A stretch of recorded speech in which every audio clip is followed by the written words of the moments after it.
My mother-in-law accused me of sleeping around because my daughter has dark skin and my husband is white, but he didn't say anything, so I slapped his mother so hard she's seeing stars and now he has a problem with it. Posted by you/individual_savings32. For context, my husband is white and I am mixed. My mom is Puerto Rican and my dad is white.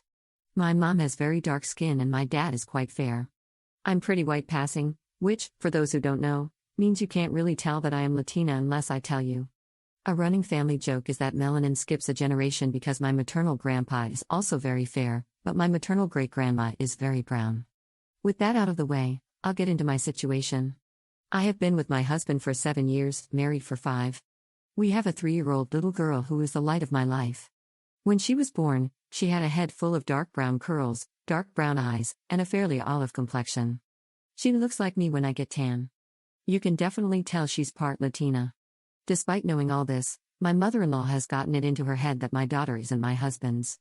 She's been telling anyone who will listen that I must have had an affair because there's no way her son's child could be that color. Yeah, how nice. My mother-in-law has always been standoffish with me. She never made a big effort to get to know me and was always more polite than anything else. My mother-in-law has made some offhanded comments before about Latinos, but my husband would brush them off because she's from another time.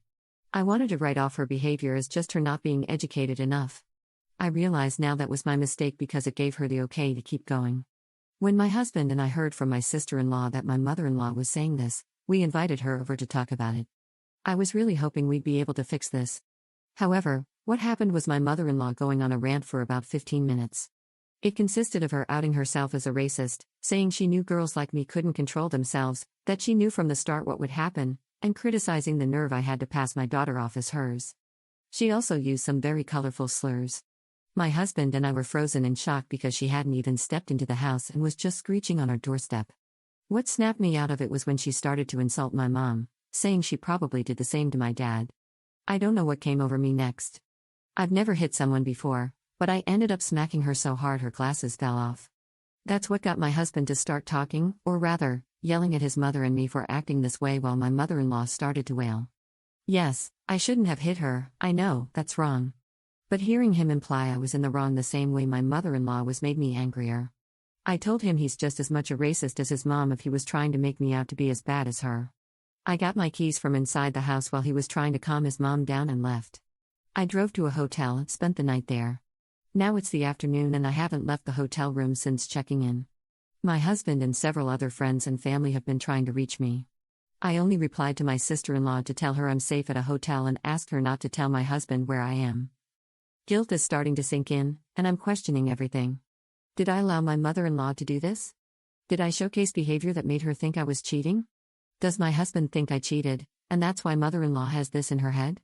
And, of course, should I be apologizing to my husband for hitting my mother-in-law? I know violence is wrong, and I hate making excuses, but I just couldn't handle someone talking about my family that way. Update 1. Thank you to everyone who gave very insightful advice. I spent quite a bit of time reflecting and was able to get an emergency meeting with my therapist this morning. I only have my sister here, as my parents moved back to Puerto Rico to be with my grandparents 5 years ago.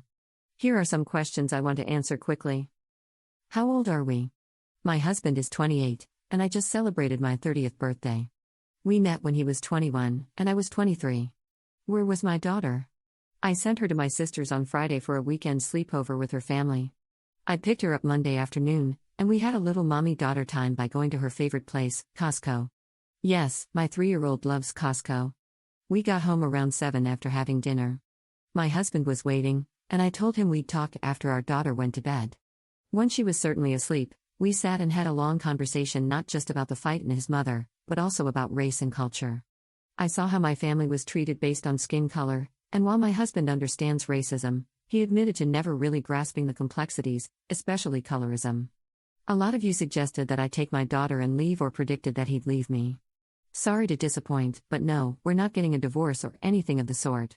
My husband apologized for not standing up for me before and during the incident, acknowledging that he didn't want to think of his mother in a racist light. I also apologized for hitting her because, in the end, it doesn't help us. He forgave me and said that if it wasn't his mom saying it, he'd probably slap them too. We decided to go to a marriage counselor, hoping to find one that specializes in interracial marriages. Our daughter is going to face challenges in the future because of her race. It's sad to say, but unfortunately, racism is still alive. We want to know how to protect her and uplift her so she does not feel ashamed of her heritage. We've made the decision to go no contact with my mother-in-law and any people who try to bridge communication between us and her. She will have no contact with my daughter unless it's years down the road and she shows significant changes in her behavior. My husband will be driving to her house tomorrow to inform her of our decision. I consider a paternity test and DNA test, but only if my mother-in-law pays. I don't want to entertain this on my own dime. We've also decided not to make any public posts regarding this. If people want to believe her story, that is on them, not us. My husband knows our baby is his.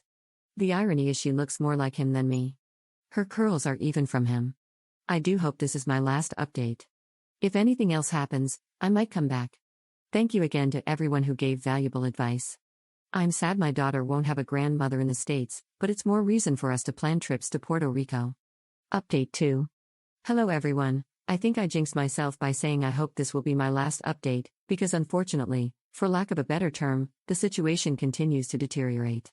For those of you saying I should be arrested for slapping my mother-in-law, I hate to disappoint, but she is not pressing charges. This is all thanks to my husband, who said he'd expose my father-in-law's various affairs. Yes, it turns out that my father-in-law cheated numerous times on my mother-in-law till he passed away 2 years ago. According to my husband, my father-in-law was paying for intimate favors even when he only had a month left to live. This is deeply disturbing because my father-in-law and mother-in-law appeared to have a loving marriage. Apparently, that was just for show. I can't even begin to imagine how my husband is feeling. We talked about it, and he said he feels deep shame for keeping it from me, but also shame because his parents' marriage wasn't at all what they pretended it was. My husband and I are still looking for a couples therapist who specializes in interracial marriage. My husband is also looking for a therapist of his own after the conversation with my mother-in-law opened his eyes to a lot of other traumas and issues he feels haven't been properly worked through. I'm so proud of him for taking these steps. Now, onto how the conversation on Wednesday went, which is, of course, why I made this update, to continue to vent. As I mentioned in my first update, my husband went over to my mother-in-law's house to inform her that her behavior is unacceptable and will be going no contact for the foreseeable future. My mother-in-law didn't take this well. The irony is that she told my husband he couldn't keep her from her only grandchild. Funny, because she spent the week claiming our daughter wasn't his. She threw some colorful insults at me, claiming he was never like this before he met me and that this was all my idea to hide my apparent affair. In response, my husband said that if she's so certain I'm cheating and that our daughter isn't his, she can pay for a paternity test and hire a private investigator to find my affair partner. You know, the affair partner that doesn't exist. My husband says my mother-in-law's face turned a comical shade of red, and he swears there was steam coming from her ears. This is when my mother-in-law said she'd press charges, and my husband responded that he'd just tell everyone about my father-in-law's serial cheating. My mother-in-law apparently burst into tears, got down on her knees, wailing that he couldn't leave her. My husband just pushed her off and left. I had already blocked her number so she couldn't contact me, but she blew up my husband's phone until he came home and blocked her. My husband is going to send her an email reiterating what he said about no contact. He will state that until she proves she's gotten help, understands she was wrong, and apologizes, she won't be seeing any of us. Both of my husband's sisters called us to get the scoop and agreed to set the record straight with anyone who tries to get a hold of us on behalf of my mother-in-law or echoes her conspiracy theories. Anyone who wants to back her up can crowdfund for a paternity test and private investigator. We've spent too long building up our finances to waste them on the ravings of a mad woman. My husband and I did read comments on the posts. I did tell him about it and show him, and we both thank you for the support and helpful comments. I love this man so much, and I'm so lucky to call him my husband and the father of my little girl. We'll be celebrating my mother-in-law being out of our lives by taking our daughter out to eat at a nice steakhouse and seeing a movie later. Wishing everyone love, and thank you again for all the support. Edit. I forgot to add this, but she also threatened grandparents' rights on the grounds that I endangered my daughter by taking the medication I use for my autoimmune disease during pregnancy. We doubt she'll actually go forward with that, but we will consult a lawyer regardless.